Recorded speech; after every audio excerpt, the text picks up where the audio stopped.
پہلی بار علی کی کمر میں تلوار نظر آئی اور کارواں لے کر چلے، جب تک مکے کی سرحد پر پہنچے، یہاں ابو جہل نے سب کو متحد کر کے کہا اگر علی نکل گئے تو ہم پھر محمد کو پا نہیں سکیں گے، علی کو مت جانے دو، اور یہی موقع ہے کہ چونکہ عورتیں ساتھ ہیں ہم گرفتار کر سکتے ہیں، ناکوں کو بھی روک سکتے ہیں۔ لشکر بنا کر ابو جہل گھوڑوں پہ سوار ہو کر ساتھیوں کو لے کر چلا، سب کے ہاتھ میں چمکتی ہوئی تلواریں، اور دوڑتے ہوئے گھوڑے بڑھے علی کے کارواں کی طرف کہ غلام نے پلٹ کر کہا یا علی دشمن آ رہا ہے، پورا لشکر تیار ہو کے آ رہا ہے، کہا پرواہ مت کر،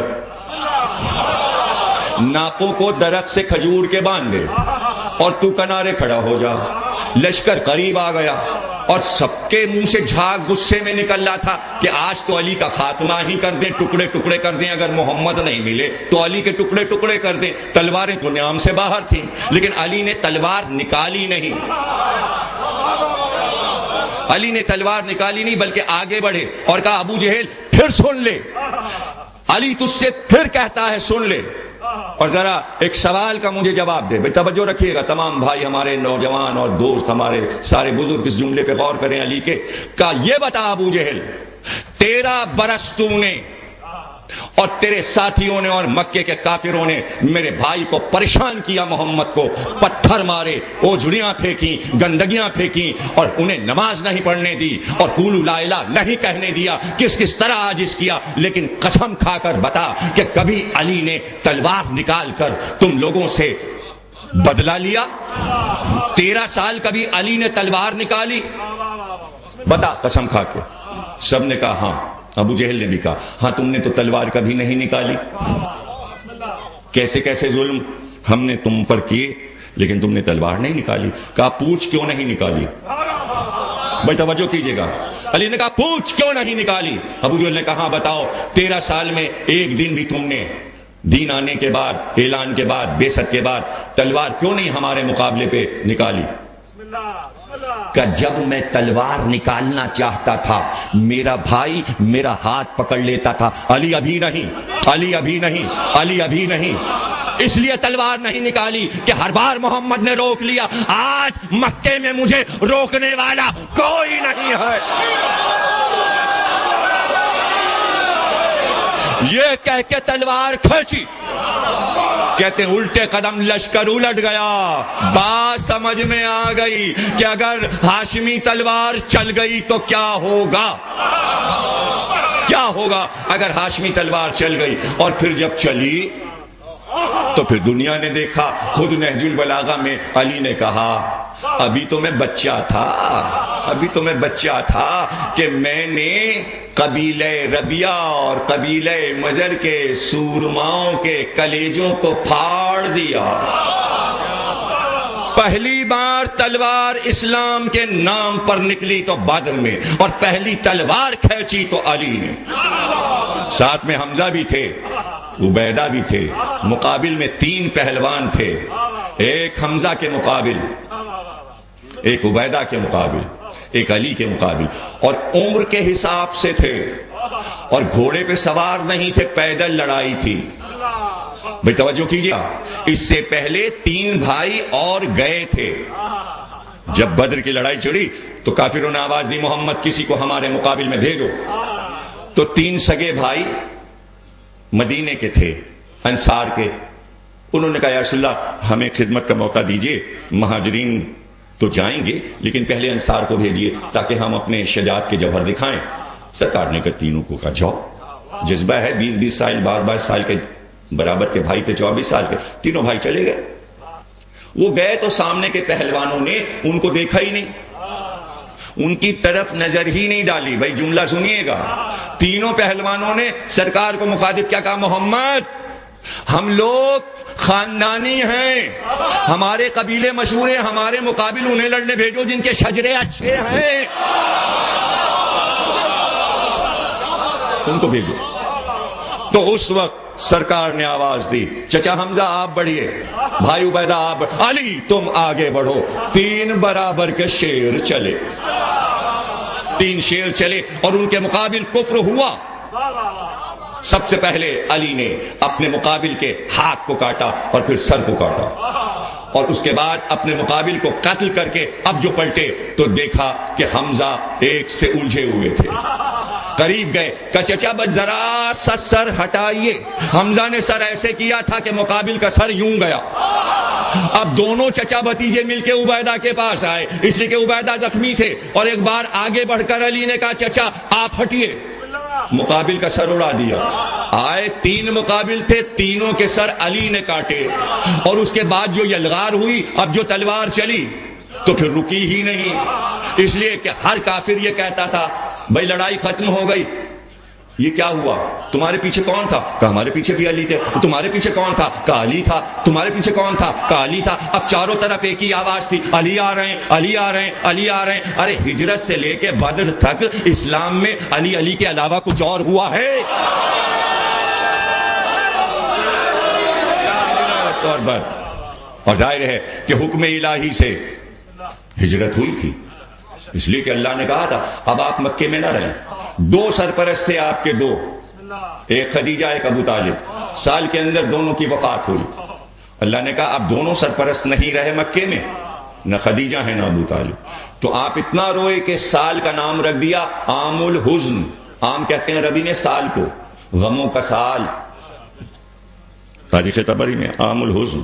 تو ہجرت خوشی کی چیز نہیں ہے, غم کی چیز ہے. غم کے ماحول میں گھر کو چھوڑا. میں نے پورا مکہ گھوم کے پیدل دیکھا ہے, اور سرکار کا گھر جہاں سے ہجرت کی, سرکار ابو طالب کا گھر شیب ابی طالب, وہاں سے میں پیدل چلتا ہوا آیا ہوں باہر تک, تاکہ میں دیکھوں کہ جب سرکار نکلے اور مکے کی سرحد تک آئے تو فاصلہ کیا ہے. غار ثور تک گیا ہوں میں, غار ہیرا تک گیا ہوں, گھوم گھوم کے سب جگہیں دیکھی کہ سرکار یہاں چلے ہیں. اور وہی گھر تھا کہ جب حسین نے ہجرت کی اور مکے میں ٹھہرے تو اسی اپنے مکان میں ٹھہرے تھے. گلی میں جا کے وہ مکان ہے, اور وہاں پر بتا دیتے ہیں بتانے والے گائیڈ کہ یہ وہ مکان ہے جب حسین جا رہے تھے کربلا تو اس مکان میں ٹھہرے تھے. اس مکان کو دیکھ کر آنسو آتے. مکان وہی ہے جو ابو طالب کا مکان تھا, وہی مکان جس میں سرکار کی آمد ہوئی تھی, وہی مکان جس میں رہے تھے عبداللہ, آمنہ, فاطمہ بنت اسد, ابو طالب, وہی گھر جس میں عقیل, جعفر اور علی رہے تھے اور پرورش پائی تھی. مکان بدل جاتے ہیں, دیواریں, جگہ تو وہی ہے. مکے کی زمین نہیں بدل جائے گی, نقشے بدلتے رہیں گے. آپ جب بھی ادھر سے گزریں تو تاثر پیدا ہوتا. تو کہتے ہیں کہ جب سرکار چلے تو مڑ مڑ کر مکے کے مکانات کو دیکھتے تھے. شہر میرا چھوٹ رہا ہے, بھئی توجہ کیجیے گا, شہر میرا چھوٹ رہا ہے, اور آنسو تھے کہ رکتے ہی نہیں. کہتے جاتے تھے اے مکہ, جہاں میں نے آنکھ کھولی میں تجھ سے جدا ہو رہا ہوں, جہاں میرا بچپن گزرا میں تجھ سے جدا ہو رہا ہوں, جہاں میری جوانی گزری. روتے جاتے تھے اور مکے کی عمارتوں کو دیکھتے جاتے تھے. اللہ, حسین کا بچپن بھی تو مدینے میں گزرا تھا. اب ذرا سوچیے, وہی مسجد نبوی, وہی صحن, بچپن میں جہاں رسول اللہ ناقہ بنے تھے, عید کے دن جہاں کپڑے پہن کر نانا کی پشت پہ سوار ہوئے تھے, وہی مدینے کی گلیاں. اور پھر حسین تو بچپن سے چلے ہی تھے.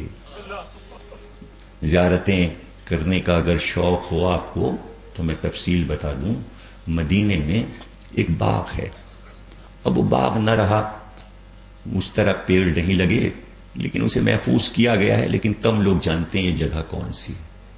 میرے پاس اس کی تصویر بھی کھینچی ہے میں, لیکن اس کے لیے نقشے میں یہ لکھا ہے کہ یہ وہ جگہ ہے جہاں علی اکبر چہل قدمی کرنے آتے تھے. یہ باغ حسین نے علی اکبر کے لیے لگایا تھا. اور روایت یہ کہ علی اکبر کو پھول بہت پسند تھے. اب جن لوگوں نے کربلا کی زیارت کی ہے, مقام علی اکبر پہ اگر گئے ہیں تو اتنے گلدستے رکھے ہیں وہاں, جو جاتا ہے پھول لے کے جاتا ہے. تو اسی مدینے میں علی اکبر, اسی مدینے میں عباس, اسی مدینے میں قاسم. اللہ, وہی شہر چھوٹ رہا تھا. ذرا سوچئے کہ دلوں پر کیا گزر رہی تھی. جوانوں کے دل پر, بزرگوں کے دل پر, خواتین کے دل پر وطن چھوٹ رہا تھا. اور پھر جب یہ بھی معلوم ہو کون واپس آئے گا اور کون واپس نہیں آئے گا۔ یہی مدینہ تھا کہ جہاں شہر والے انتظار کرتے تھے کہ جب کبھی عقاب پر بیٹھ کر علی اکبر چلتے، کہیں باہر زمینوں پہ جاتے تو فوراً مرتجس پہ عباس بیٹھ جاتے، چچا بھتیجے کے ساتھ ساتھ چلتا تھا، کبھی تنہا نہیں چھوڑتے تھے۔ اور جب دونوں چچا بھتیجے مدینے کی تمام شاہراہوں سے گزرتے ہوئے آگے بڑھتے تھے تو کہتے ہیں کہ جیسے ہی شور ہوتا علی اکبر اور عباس آ رہے، تو اگر دکاندار اپنے ترازو سے تول رہے ہوتے کچھ تو ان کو دیکھنے میں ہاتھ سے ترازو چھوٹ جاتا، اور ہر ایک یہ چاہتا تھا بس دیکھ لیں، دونوں کی زیارت کر لیں۔